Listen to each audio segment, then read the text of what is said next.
What is going on? I am going live professionally for the first time in a while, and just want to make sure the stream health is good. It looks like that I am live. If you guys want to leave any comments, I have my screen over here. And essentially, so as you guys know, I'm going to be, or not going to be, but I am currently training. I have an app. I'm spending for the app in the connection with my coach. My coach tells me exactly the intervals.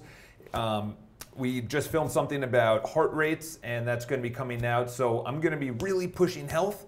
And it was funny because I was telling a buddy before I actually get into this, is there's something called the Triathlon Bible. And it was written before triathlons were even cool. This was in the 80s. Probably none of you guys were around.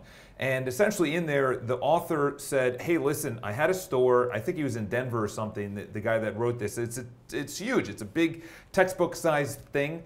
And essentially what he was talking about was, before it was cool, you kind of just worked it out, okay? A lot of people, including myself, is I need to know all the information. I got to do all the research. This is the funny thing. So I was in the pool yesterday, and obviously, I don't know if you guys have heard this before, but Michael Phelps, in the book, he didn't actually write the book, but his coach did. I think it was his coach, wrote it, and essentially what he was saying was, in the book, is that, see you at the pool. In other words, you're tired, you're sick, you don't want to, you're hungover, you're high, whatever for Michael Phelps. He noticed that if he didn't train for that day, he was probably not going to be on the podium, or winning as many gold medals. So his coach said, see you at the pool. Michael Phelps said, can we just go tomorrow? I feel a little bit sore. His coach would go back and say, see you at the pool. In other words, that was his accountability. So I'm at the pool, and I was telling my swim partner at the time, who is going to be ranked nationally, I think. The guy is an incredible runner, swimmer, and cyclist, so it's obviously the combination of all three. And we were discussing something, and it was actually later that I read this in the book, and he was teaching me about my form. And he goes, listen, there's something known as a catch. So this is swimming. You catch the water, and then you release the water. And he was showing me how to actually swim. You know, obviously, yes, I know how to swim, but not that good, okay? And really, it was a metaphor for the opposite of what I've done in my life, which essentially means that I would need all of the information: how to swim, how to catch, how to release, how to paddle, how to actually... Notice that it's not my legs, and that it's all in my arms and my shoulders, because your legs, they don't really generate that much power. He was saying about 70% of all of your effort in you being propelled through the water needs to come from your waist up. And the reason being is that most of the drag is from your waist down, and most of the energy expenditure is from your waist down. So if you can actually bring it up and you float higher in the water, and this is all technical terms for me just actually doing it and then learning it, okay? For me, I'm watching tons of video now because I'm actually doing it. I'm out in the pool. So I come back from the training, and I noticed, so he was talking about, you know, that you have to rest and recover and everything else. So he's teaching me so many things. There is so many intricacies that I'm learning about the fascia around the muscle, and that each little fiber goes into like each individual fiber is a muscle, and sometimes they break down, sometimes they don't. Obviously, it's known as atrophy if you don't use that muscle. So in other words, like your brain, if you don't use it, or your heart, you don't use it, it starts to atrophy. It's the same thing with a throwing arm, or if you're cycling or you're running or whatever, you get it. In other words, if you're not doing a lot of curls, and your muscle atrophies, okay? The opposite is that it breaks down and it comes back stronger once you actually put pressure on it and you exert it beyond what it's capable of, okay? And that's obviously a rest period. So in other words, you need to rest the muscles, it comes back stronger, and then you break it down and blah, blah, blah. And what I'm learning is so you have individual fibers. So each individual fiber can break down. Obviously, you don't want to break it down too much, or else you get hurt, you get injury, and then you maybe even just pull something, which is even worse. But each muscle each strand is then combined into a muscle group. And then that's when you have a bicep, a tricep, a quad, things like that, calves. The ones that you already know about, and then that's wrapped in fascia. So fascia essentially is protecting the muscle, but it also has lactate around there. And lactic acid, when you start lactic acid is that when you exert too much energy on an area, say your legs or your arms, and you don't get enough oxygen there, you can't actually filter out the lactic acid, and then you start getting tired and sore, and then your body says, dude, there's too much lactic acid in your muscle. That's when you say, I think I've exerted myself too much, and then that's where David Goggins comes in, and he says, actually, you're only about 30%. You have a governor on your body, okay? You can easily push beyond that. There's a great book out there called Endure. So Endure pretty much just talks about all the ultramarathon runners, and ultramarathon is anything beyond a marathon, even up to 100K or 100 miles, 150 miles. I read a book, Born to Run or some, I think it was that. And essentially these guys run 300 miles in a clip. In other words, it takes them a couple of days, but they're running 300 miles, which is crazy. So what I'm getting to is that I combine this together, and I read in the book, and essentially this is a training Bible about how to actually do triathlons. It's been around for 30 years, okay? I'm literally taking it as a Bible, for training. This guy knows exactly what he's talking about. He stripped everything down, obviously brought in modern medicine, and he brought up something very interesting in the beginning part of the chapter. So the first chapter is all about mental toughness. We've already talked about that. But then he starts going into physical toughness, and he says, most people feel it's physical toughness. And this was me. This was my thinking. My thinking was, I need to put as much pressure in the beginning during training, and essentially every workout needs to be at 100% exertion. So I have an app on my phone. It's called Training Peaks. It's, by the way, in case you want to know what's on my front screen, I only have that. That's it. That's all I have. So on Training Peaks, it has essentially an area where you can see the zigzag lines. And essentially that's my overall fitness, but it also brings up my heart rate and everything else. And in there, you can actually judge the exertion. You could judge the exertion of how far you went. And it's a scale of 1 to 10. And then also on top of that is how good did you feel? So there's a difference, because you could feel amazing, but you didn't really put out a lot of effort. Or the opposite is true, is that you felt like shit and you put out very little effort, very little effort. And you kind of rate the two, and it's all personal. And he said that most people, they want to have their workouts like extreme. I don't know if you saw the spikes on that, but that was an extreme amount of fitness. And he said, it's not about the extremity. It's about the consistency. So he breaks it down this way, and I've never actually thought about it this way, is that everything is consistency. That's it. He goes, and the reason being is that a lot of people, they put in max effort every single workout, and he goes, they'll work for 5 days, and then they'll go off on 2. Or they'll work extremely hard for 4 days, and then they'll take off for 3. And he goes, that's not good. And the reason being is that you break down your muscles, but then you take 3 days off. So then that breakdown and buildup of muscles into an atrophy period of 2 days off, 3 days off is not good, because then you then re-break it down. And he says, if you consistently, and this is actually a very incredible baseline that he compared these two charts. And he said, if you have the baseline of a mile a day, the baseline of a mile a day instead of 7 miles a day, okay? If you have a baseline of a mile a day, and then you next week say, you know what, let's go to 1.5 and then 1.6. He said the intermittent breakdown of muscle, and I'll bring this into your lives as well, because I started thinking about this all areas of my life, is that the intermittent breakdown of the muscle during those days will not hinder you on future workouts.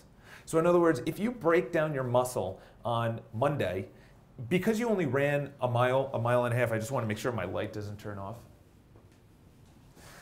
And it's on a sensor. So if you break down your muscle intermittently, so most people, they push them to exertion, and then you're sore, and then you can't move for a couple of days. He goes, that's not good, because you go and then you essentially break it down, and then you have the build up period to when you re-work out. He says when you consistently break down muscle, but not enough where you're actually taking days off, you'll actually get stronger quicker, and you'll be able to actually build up your heart and your mental toughness, because you're actually saying, I don't feel tired.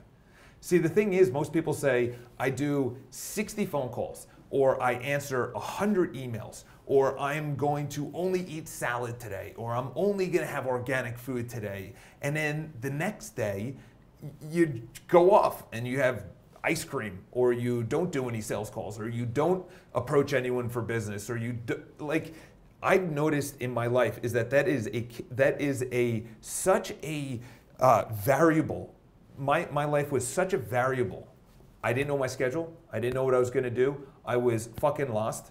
I was waking up and I didn't know what I was going to do. I woke up and I was like, maybe I'll go to the gym. It was like how I felt, you know. And that's the thing is, like, this morning, I got into bed at like 9 o'clock last night. I started reading at 9:15, or I'm sorry, I got into bed at 9, and then at 9:15, because I have the blue blocking glasses, highly recommend you guys get that. I swear to God, blue blocking glasses, I think I'm gonna go into, I actually really wanna turn this YouTube channel around, because there's a couple things that I really wanna diagram on an iPad and essentially write it out. So have a camera pointed at this, and then a camera pointed at me writing down a lot of things. So what I've noticed is that when I put the blue blocking glasses on, you could buy it for $5, $10 on Amazon. And you know, you have the construction ones that I bought, and now I have more expensive ones that are called Swannies. It's by this guy, Swanick, out in LA. He's like a, or I don't know, Fruit Loop out there. Most of the LA people, I was, just a little side note too, if you guys have any questions, leave it in the comments. But this guy was literally, or I was looking at a couple of Instagram profiles today, because I downloaded it because I was answering some DMs and whatnot. I answer it about once a week. And essentially, I got into a couple of people that are doing sketch comedy online. And I look at it and I'm like, you have 2 million people following you, or 3 million people following you, or 100,000, 300,000, 400,000. And I'm thinking, if they're truly happy and that's truly what they want to do, that's awesome. But if they actually feel like their followers or the people that are watching their stuff is giving them their acceptance, I don't think that's healthy. I don't think that's healthy at all. In other words, you're relying on more followers, you're relying on comments, you're relying on producing content. And I was thinking about something very interesting, in that when I start biking again, and this is really interesting, is that when I start biking again, I was like, oh, I can't wait to actually post that. That's what I said. I actually said that in my mind as I'm biking to the gym. And I'm like, am I doing this for social media, or am I doing this for myself? So those tough questions are really when you actually say, why am I doing this? Am I doing this for the acceptance? Look, I'm doing something, I'm going to the gym. And I started saying, holy shit, how much of this is for me? Because David Goggins, I hate to bring up the guy all the time, but essentially he said, I don't care if anyone wants to know. I'm only gonna go and post once a week on Mondays. You're gonna get your post. I'm gonna leave it. I'm gonna come back an hour and start answering a couple of questions. I was like, that's the way to live, is that you're doing it for yourself. And there is only a journey. There is no end. That's what I was thinking about today, as well as I was walking to my city bike to go to the gym. I was like, there is no end. There is no end. There is no time when I'm gonna wanna stop making sales calls because I feel so alive. There is probably gonna be no time where I stop learning or stop going to the gym. I just feel, and this is the reason, is that I know myself. If I stop, it's really hard for me to pick it up. I know that if I stop eating correctly, it is going to be so hard for me to pick it up. Like, I need that schedule. So when I was reading this and they said, it's not about the exertion, it's not about making 30 phone calls, to dial it into your life, or it's not about waking up at 5 a.m. It's about waking up a little bit earlier consistently. That's it. It's about getting your body used to it. And I'll give you the reason is that, so in Can't Hurt Me, hate to bring him up again, David Goggins, but essentially what he said in there is that his body got used to it going all the way to exertion, okay, going all the way to exertion. And then his body got used to it and it said, fuck, there's no time to actually, there is no rest period. This person, David Goggins, is not giving me any rest period. So what he would do is push it all the way to exertion. His body would recover just exceptionally fast, and then he would get right back into it. And you know what I noticed this week is that I'm going to the gym in the morning, and then I'm either swimming at night, or I'm running at night, or I'm cycling indoors at night. So in other words, at night is my triathlon. In the morning is weightlifting, because I don't want to lose my upper body, because I look at some of the guys, I'm like, dude, you look like a pansy. They just have really thin arms. Like, I'm not the biggest guy, but I just don't want to. I want to make sure that I still have a chest, shoulders, and arms, like kind of the triangle, just to make sure that, I'm not losing that. And what I've noticed is that this morning I woke up, my alarm went off at 5:15. And did I even post that? No, I didn't. But my alarm got off, my alarm got off. My alarm went off at 5:15. I felt good. I felt refreshed. And I actually got less sleep when it comes down to going to bed at 9:30 and waking up at 5:15 than I did all week. I was waking up at the same time all week, and I was exerting myself all week. I should be exhausted this morning. I should have been exhausted. And I was like, is my body getting used to it?